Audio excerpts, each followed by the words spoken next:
Gold, trusted gold buyers. మీరు తాకట్టు పెట్టిన బంగారాన్ని విడిపించి ఈ రోజు ఉన్న మార్కెట్ ధరకు కొనబడను. అంటే ఇప్పుడు మీ సాంగ్స్ని ఒక కామన్ అసలు ఏమి మినిమం మ్యూజిక్ నాలెడ్జ్ లేని వాళ్ళలాగా నేను జడ్జ్ చేయాలనుకుంటే, అంటే డిఫరెన్షియేట్ చేయాలనుకుంటే, రూలర్ సాంగ్ వచ్చి తార్ రోడ్లో ఉంటుందండి. అంటే గరుకుగా చాలా బేస్తో ఇలా ఉంటుంది బేసిక్గా. ఈవెన్ ఇప్పుడు నేను శైలజ సాంగ్ చూసాం అనుకోండి, అది చాలా సిమెంట్ రోడ్లో సాఫ్ట్గా వెళ్ళిపోతూ ఉంటుంది. ఈ రెండిట్లకి టెక్స్చర్ ఎలాగా, మీరు ఎలాగా, ఐ మీన్ పాడినప్పుడు ఆ డిఫరెన్స్ ఎలా చూపిస్తారు? లక్కీలీ అంటే లక్కీలీ 2 జానర్స్కి ఇట్లా వర్కౌట్ అయిందండి. అంటే అది ఇంతకుముందు చేసిన రియాలిటీ షోస్లో ఉన్న ఎక్స్పీరియన్స్, బికాస్ యూజువలీ రియాలిటీ షోస్లో చాలా రౌండ్స్ చేస్తారు, వెస్టర్న్ రౌండ్ అని, కర్ణాటిక్ రౌండ్ అని. So this will also actually bring up a lot of variations in what we are doing. We try to experiment our selves. మనం ఈ జానర్లోకి సెట్ అవుతామా లేదా అనడానికి ఇట్ విల్ బీ అలా ట్రై చేస్తూ we figure out a signature. అది నేను కూడా ఇట్లా పాడాలని అనుకోలేదు, అట్లా ఒక పాయింట్కి ఒక ఎక్స్పీరియన్స్తో అది వస్తుంది అని అనుకుంటున్నాను నేను. సో ఎస్, బట్ ఇట్లా ఇట్ వర్క్. నా మెలడీ ఎట్లా వర్క్ అయింది, at the same time Punchhi song రావాలన్నా కూడా త్రో అట్లా వర్కౌట్ అయింది. The energy actually work. నిజంగా ఇప్పుడు RRRలో ఫైనల్ సాంగ్ ఏంటంటే అది సాంగ్ ఆఫ్ సెలబ్రేషన్. ఎలాగో ముందే తెలుసులేండి, రాజమౌళి గారి సినిమా అంటే సూపర్ సక్సెస్, ఒక బ్లాక్ బస్టర్ అని చెప్పి ముందే ఫిక్స్ అయిపోతారు. సో ఆ సెలబ్రేషన్ ఏంటంటే తర్వాత ఎప్పుడో సక్సెస్ మీట్ పెట్టుకోకుండా ఎండింగ్లో ఆ సాంగ్ పాడించి ఒక మంచి సాంగ్ అసలు seriously.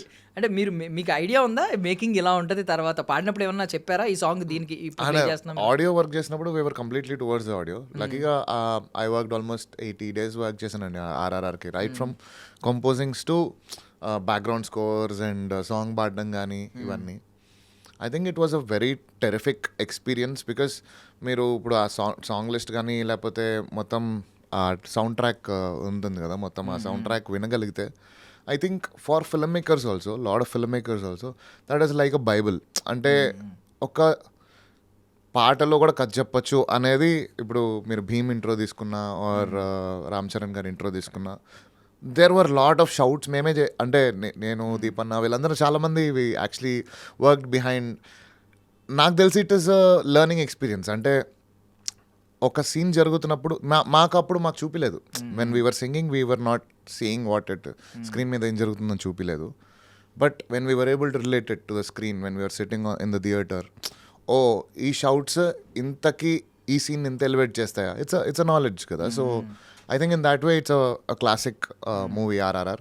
I'm glad to be working very closely to understand how score gets done, or ఒక సినిమాకి ఒక స్కోర్ ఎట్లా కన్స్ట్రక్ట్ చేస్తారు అనేది కొంచెం పార్ట్లీ విట్నెస్ చేయడానికి కూడా నాకు అదృష్టం నాకు బాగా అనిపించింది.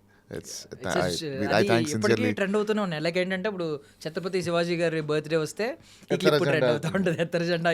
ఈ క్లిప్ ఆయన కనిపించినప్పుడు, లేదంటే ఫ్రెండ్షిప్ సాంగ్ లో దోస్తి వెళ్తుంది, నాటు ఎప్పుడు ఉండింది. అదే కాకుండా నేను థీమ్స్ కూడా చెప్తున్నా. అంటే ఈవెన్ గోండే అవి కూడా there were a lot of effort behind the screens. Intro themes మీరు అన్నవి, where we were shouting at the top of our voice. అవి మీకు సినిమాలో వెళ్ళిపోతాయి. బట్ నాకు అర్థం కాదు యాక్చువల్లీ ఏమన్నారు అప్పుడు. గోండ్ల ట్రైబ్ గోండే. ఓకే, ఈయనకి చరణ్ గారికి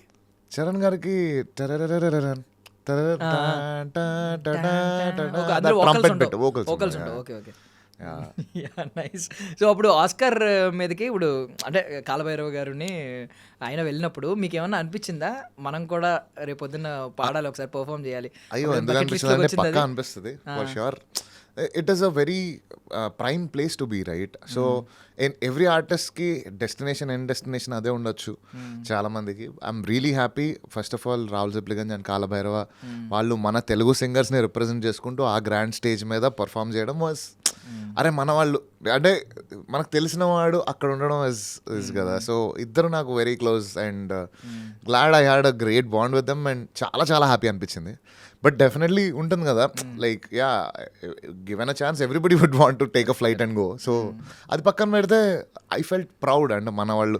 సో వీళ్ళు ఏంటన్నా ఒక డోర్స్ ఓపెన్ చేసినట్టు అనిపించింది. So it is possible. So మన వాళ్ళు వెళ్ళారంటే మనం కూడా వెళ్ళొచ్చు. So I felt it that way. So maybe another day, another year.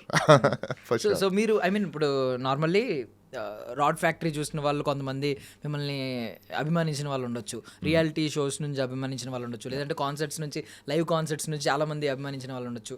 ఈ సాంగ్ ఈయన పాడారు అని చెప్పి అభిమానించిన వాళ్ళు చాలామంది ఉండొచ్చు. మోస్ట్లీ మీకు ఎక్కువగా ఏమనుకుంటున్నారు మీరు డివైడ్ చేసుకుంటే రేషియో వైజ్ దేని నుంచి ఎక్కువ మంది మిమ్మల్ని పర్సనల్లీ అభిమానిస్తున్నారు? ఒక కల్ట్ ఫ్యానిజం ఉంటుంది కదా, అది usually it's a person and అంటే ఒక కల్ట్గా ఒక మనిషిని ఇట్లా ఆరాధించాలి అని అంటే it is not just the work they do, it's also the person అనిపిస్తుంది. వాళ్ళు బయట ప్రొజెక్ట్ చేసే persona. Correct. So on stage I have a different persona. When I'm making a film or like when I'm making short film, చిన్నదైనా కూడా it has a persona.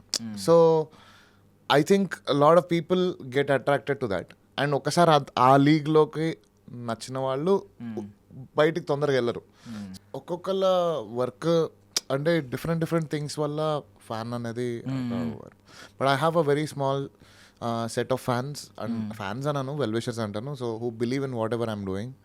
So అది expand చేసుకునే ఫ్లోలో ఉన్నాం అంతే. As artist that's what I can do. So okay. So అంటే ఆయన కూడా అన్నారు కదా, మీరు పర్సనా గురించి మాట్లాడారు, పర్సనాలిటీ చూపించడం. అసలు మీరు హిడెన్ పర్సనాలిటీ కదా మోస్ట్లీ. ఈ రియాలిటీ షోస్ లేదంటే కాన్సర్ట్స్ లో కనిపించడం కానీ, లేకపోతే అసలు మొహమే కనిపించదు స్క్రీన్ మీదకి. అంటే నేను స్క్రీన్ మీద తక్కువ కనబడతా కాబట్టి అవసరం లేదు ఏమనిపిస్తుంది. సో మ్యూజిక్ వీడియోస్ లో అట్లా ఉన్నప్పుడు I show my person out. So as screen presence గా మాట్లాడినప్పుడు. అంటే మీరు ఇంట్రోవర్ట్ ఏమన్నా? అంటే అంబివర్ట్ అంటారు కదా, like సగం తెలిసిన వాళ్ళ దగ్గర కొంచెం, మిగిలిన వాళ్ళ దగ్గర ఇంట్రోవర్ట్. What if acting? మరి యాక్టింగ్ విషయానికి వస్తానండి, నాకు పెద్ద నచ్చదండి నేను చేస్తే. నేను I have to rate my self as a director. నేను నన్ను స్క్రీన్ మీద చూసుకుంటే నాకు పెద్ద నచ్చను. నేను 2 points ఇస్తానేమో 5కి. మరి కనిపించిన ప్రాజెక్ట్స్ లో అవి ఇంకా తప్పలేదు. అంటే ఒకళ్ళు అనుకుంటాం హీరోగా, నెక్స్ట్ డే మార్నింగ్ వాళ్ళు రారు, ఆ రోజు నువ్వే ఉండు అంటే సర్లే ఉందాం పదా అన్నట్టు అయిపోయింది. సో బడ్జెట్ సేవ్ చేయడానికి కూడా చేసిన ఉన్నాయా? కొన్నిసార్లు ఆ స్క్రిప్ట్ నాకు ఇంకొకరిని తెచ్చి వాళ్ళకి నేర్పించే కంటే సరే నాకే వచ్చు కదా. అట్లా చాలా సార్లు నేను కనపడినవన్నీ కూడా అట్లా జరిగినవే. నేను ఎప్పుడు నేను చేయాలి అనుకున్నా, నాకు ఇప్పుడు కెమెరా వెనకాల ఉండడం ఇష్టం నాకు. ఓకే. అంటే ఫేస్ ఫీచర్స్ అవి బాగుంటాయి కాబట్టి ఇప్పుడు ఇంకా కొంచెం మెచ్యూర్డ్ అయ్యారు కానీ అప్పుడు కొంచెం కలర్ దానివల్ల ఇష్టమేమో ఈయనకి యాక్టింగ్ అంటే పర్సనల్. నాకు తప్పని పరిస్థితుల్లో అట్లా చేయాల్సి వచ్చింది యాక్టింగ్. ఇప్పుడు ఫర్ సపోజ్ ఇప్పుడు తమన్ గారు లేకపోతే అనిరుద్ధ్ గారు, విక్రమ్ టైటిల్ సాంగ్ పాడినట్టున్నారు కదా అనిరుద్ధ్ గారు, కీరవాణి గారు, ఇప్పుడు వీళ్ళతో ఆ స్టూడియోలోకి వెళ్తారు కదా, ఏ స్టూడియోలో మీరు కొంచెం బాగా కంఫర్టబుల్ ఫీల్ అయ్యి మీరు ఓపెన్గా ఏమన్నా కావాలంటే షేర్ చేసుకుని? అన్ని స్టూడియోస్ ఉంటాయండి. అంటే ఒక్కొక్క దాంట్లో ఒక్కొక్కలాగా ఉంటుంది. వర్క్ కల్చర్స్ మారుతాయి కానీ but still it is work కదా. సో కీరవాణి సార్ దగ్గర లాంగర్ ట్రావెల్ అసోసియేషన్స్ ఉంటాయి ఎక్కువ. Like I been with composing with sir. అంటే మంత్రాలయం కానీ, తిరుపతి కానీ, అట్లా షిరిడి కానీ చాలాసార్లు కంపోజింగ్కి. అంటే ఆ పాట పుట్టినప్పటి నుంచి చాలాసార్లు ఉన్నాం మేము. నాటు పుట్టినప్పుడు నేను ఉన్నాను. సో అలా ఎత్తర జెండా పుట్టినప్పుడు ఉన్నాం. So we worked on lot of things. అట్స్ experience gaining thing. Tour మొత్తం మీరే ఉన్నారు అని చెప్పి. ఎస్ అండ్ మాకు అడగడానికైనా మేము ఆన్సర్, మాకు చాలా అన్ఎక్స్ప్లెయిన్ క్వశ్చన్స్ అంటే దానికి ఆన్సర్స్ ఆయన ఇవ్వడం కానీ it was very educative sessions నడుస్తాయి. ఒకసారి చెన్నైకి వెళ్ళాను, బట్ ఇక్కడ నుంచి రికార్డ్ చేసి పంపించాను తెలుగు అని. ఆయనతోని straight to the point, what I need, what I can deliver, అంతే. సి టు ద పాయింటే. వచ్చామో పాట ఫినిష్ చేసుకున్నాం, బయలుదేరాం. అలాగే దేవి గారిదే అంతే, లైక్ చెన్నైలో వర్క్ అవుతుంది. మళ్ళీ తమన్ సార్ దగ్గర we work on background scores. ఇక్కడ హైదరాబాద్ కదా, so we work on composing tracks. అలాగా చాలా చాలా వర్క్స్ జరిగినాయి. సో ఇట్స్ అబౌట్ కలెక్టివ్గా యూర్ గెయినింగ్ నాలెడ్జ్ ఎవ్రీవేర్, అంతే. సో ఇలా డైరెక్ట్ యూట్యూబ్లో కమెంట్స్ కానీ లేదంటే స్పాటిఫైలో కమెంట్స్ కానీ ఇప్పుడు ఇలాంటివి కాకుండా మీకు ఫీడ్బ్యాక్, హీరో నుంచి ఫీడ్బ్యాక్ రావాలంటే మధ్యలో వారధిలాగా మ్యూజిక్ డైరెక్టర్ నుంచి వస్తుందా, లేదు డైరెక్ట్ ఎప్పుడైనా హీరోస్ నుంచి వచ్చింది ఉందా?